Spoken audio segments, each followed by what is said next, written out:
Welcome to ManUtdNews, your source for the latest news, analysis, and highlights about Manchester United.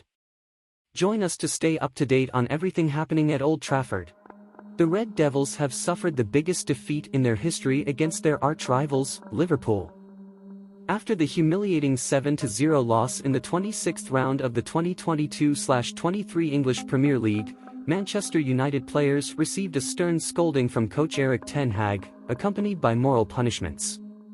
According to the Mirror, a furious Ten Hag told his players that they were lucky to return to Manchester on the club bus instead of making the journey back home with the fans who witnessed the embarrassment.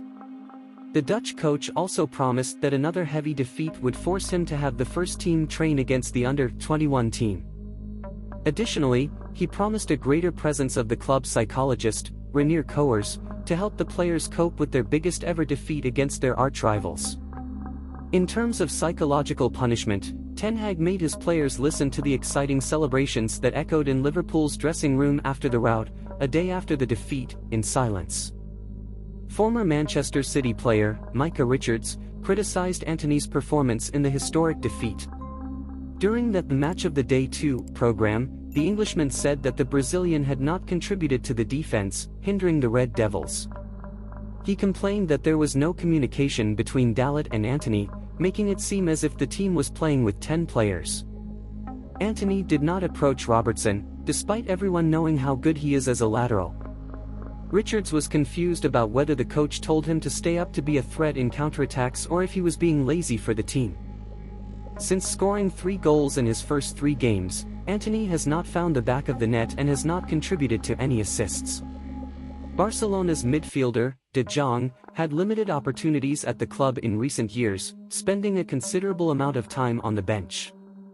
However, with the arrival of Xavi Hernandez, he has become a key player in the team and is receiving ample opportunities as a starter. Despite being an essential player for Barcelona, some teams are keeping a close eye on De Jong's football. One of those teams is Manchester United, which wishes to sign the player in the next season. However, according to journalist Fabrizio Romano, De Jong has decided that he will not leave Barcelona anytime soon, despite knowing about the interest from Manchester United. This is not the first time the player has rejected a transfer to the English club, as he expressed his desire to fulfill his contract with the Catalan team. With De Jong out of the picture, United will have to look for another midfielder with similar characteristics to strengthen their team. Please like and subscribe to our channel for more news on the latest in the world of football.